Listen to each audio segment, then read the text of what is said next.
तो इस एपिसोड की शुरुआत वहीं से होती है जहाँ से पिछला एपिसोड खत्म हुआ था। जो भालू है उठकर अपनी दुख भरी दास्तान सुनाने लगता है और बोलता है कि जिस दिन मेरा बच्चा पैदा होता ना तो मेरा पूरा परिवार खुश था, लेकिन उस दिन के बाद जो मेरी बीबी है उसका पूरा एटीट्यूड चेंज हो गया था। वो चिड़चिड़ी बन गई थी और हर दिन मुझसे झगड़ा करती थी और मैं वो सब बिना कुछ कहे सहन करता था।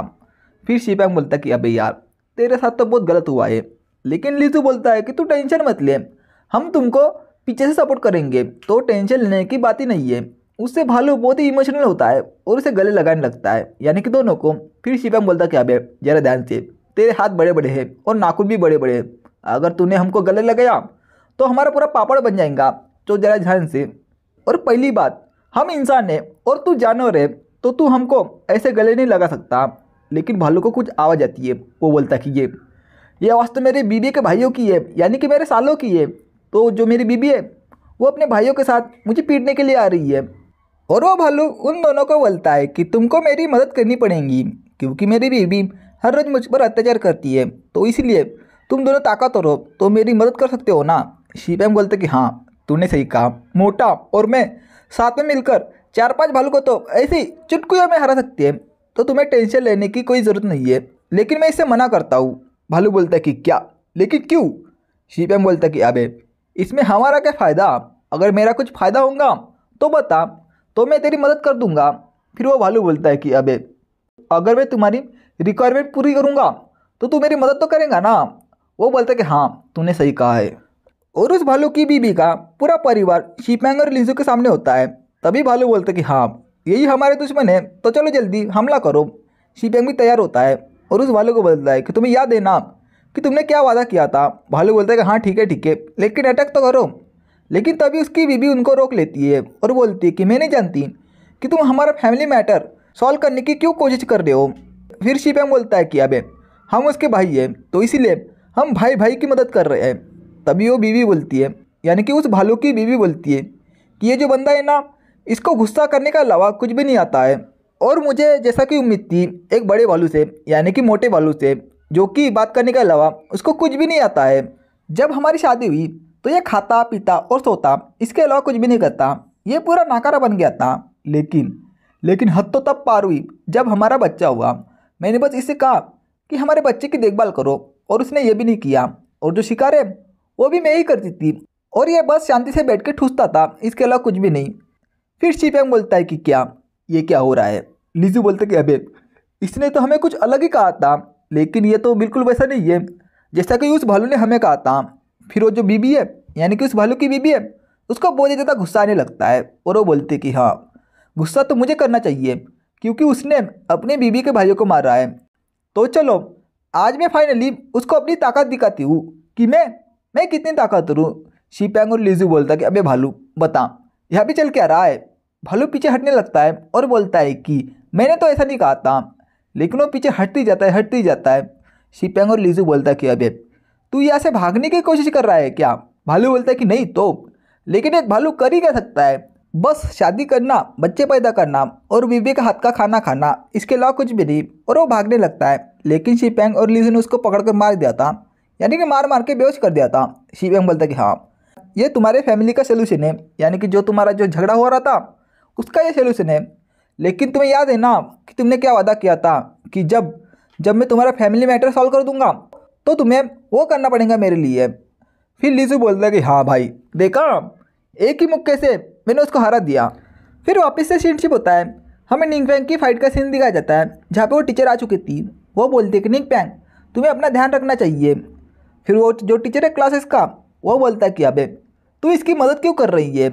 निंगपैंग बोलते कि हाँ रीइंफोर्समेंट आ चुकी है, इसका मतलब मैं बच सकता हूँ। फिर वो टीचर बोलते कि मैं तुमको क्यों बताऊँ, और अपनी एक सर्वेंट को भेज देती है लड़ाई करने के लिए। फिर जो टीचर माँ है वो बोलता है कि ध्यान से, क्योंकि उसका जो समनिंग बिस्ट है वो वहाँ से गायब हो चुका है, तो हमें नहीं पता कि वो कहाँ पे है, तो ध्यान रखना क्योंकि वो कहीं से भी अटैक कर सकता है। फिर वो टीचर है वो बोलता है कि अबे हम बस उस पर अटैक करेंगे ताकि उसका जो समनिंग बिस्ट है वो हमारे सामने आए। फिर वो अटैक करता है, लेकिन एक अजीब सी दिखने वाली चीज़ जो ऑक्टोपस है उसके टेंटिकल को काट देती है। वो टीचर बोलता है कि ये समनिंग बीस्ट शैडो के अंदर थी। यार ऐसा कैसे हो सकता है, ये कितना अननोइंग है।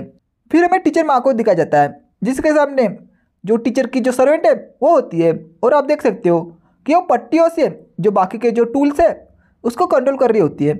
जिसे देख के जो टीचर माँ है वो बोलता है कि अबे इसे देख के ऐसा लग रहा है कि मैं मुसीबत में पढ़ने वाला हूँ। वैसा ही होता है, वो अटैक कर देती है, जिससे कि टीचर माँ है उसको चोट लगती है और वो नीचे गिरने लगता है। तभी वो अपनी पट्टियों के बीच टीचर माँ के पैर को फंसा लेती है और अपनी पट्टी को खींच लेती है, जिससे कि टीचर माँ नीचे गिरने लगता है और बोलता है कि शिट यार, इसने मुझे नीचे गिरा दिया।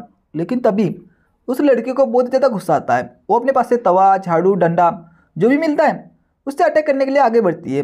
लेकिन तभी टीचर माँ बोलता है कि अबे इस जैसी बेकार चीज़ों से मुझे छूना भी मत, और अपने आसपास में से जो भी मिलता है उसे अटैक कर देता है, जिससे कि उस लड़की के अंदर छेद ही छेद हो जाते हैं। लेकिन जो टीचर माँ है वो आगे देख के शॉक होता है और बोलता है कि अबे यहाँ पे क्या हो रहा है, वो लड़की मरी क्यों नहीं, वो अभी भी जिंदा होती है, यानी कि लड़की, या पता नहीं क्या कह सकते हो। और उसके अंदर से पूरी पट्टियाँ बाहर निकल लगती है, जो कि टीचर माँ को पकड़ लेती है। टीचर माँ बोलता है कि अबे ये अभी भी हंस कैसे रही है, इसको तो मर जाना चाहिए। फिर वही टीचर बोलते हैं कि यहाँ पे देखो, एक समन्वयक ने एक टीचर को हरा दिया, ये कितनी शर्म की बात है। जिससे टीचर माँ को आ जाता है गुस्सा। वो बोलता है कि अबे तू देखना चाहती है ना कि एक टीचर क्या क्या कर सकता है, तो मैं तुम्हें दिखाता हूँ। और अपनी स्किल का इस्तेमाल करने लगता है और वो बोलता है कि देखो मैं क्या क्या कर सकता हूँ। फिर वही टीचर बोलती है, यानी कि आसमान की तरफ देखती है और बोलती है कि आसमान में पूरे काले बादल छाए हैं और बिजली भी कड़क रही है, लेकिन ऐसा क्यों हो रहा है। और जो बिजली है वो आइलैंड के ऊपर गिरने लगती है। फिर क्लास इसका टीचर बोलता है कि मिस्टर माँ जरा ध्यान से, तुम मुझको भी चोट पहुँचा सकते हो। लेकिन टीचर माँ को तो बहुत ज़्यादा गुस्सा आता है और वो हंसते बोलता है कि देखो मेरा गुस्सा जो कि तुम पे बरसने वाला है, तो ये लो, और अटैक कर देता है, जिससे कि वहाँ पे बहुत ही बड़ा ब्लास्ट होता है। लेकिन तभी वहाँ पे निंगबैंग आता है और अपने डिफेंस शील्ड को ऑन करके उस टीचर को बचा लेता है। टीचर माँ बोलता है कि अबे तू इससे भी बच गया। लेकिन क्लास एस का टीचर बोलता है कि तुमने बहुत अच्छा किया है मिस्टर माँ, तो आगे का मैं संभाल लूँगा। लेकिन सिस्टम से नोटिफिकेशन आती है कि जो ट्रस्ट पॉइंट है उसकी कमी हो गई है, इसलिए जो सिस्टम है वो थोड़ी देर के लिए आराम करने के लिए जा रहा है। निंगबैंग बोलता है कि अबे फिर से और मेरा जो सिस्टम है वो फ्रीज हो गया है, और जो सिस्टम है वो 30 मिनट के लिए, यानी कि आधे घंटे के लिए बंद हो चुका था। फिर तभी क्लासेस का टीचर हमला कर देता है, लेकिन बीच में वही टीचर आती है जिसको कि निंगबैंग ने बचाया था। तो ये चैप्टर ये पे ख़त्म होता है। तो आगे देखने के लिए मिलेगा कि निंगबैंग कैसे सर्वाइव करता है, या फिर उसका सिस्टम ऑन होता है, या फिर ये टीचर उसको बचा लेती है। तो ये सब तो अगले चैप्टर में पता चलेगा। तो मैं मिलता हूँ नेक्स्ट वीडियो में, जब तक के लिए बाय बाय, सायोनारा।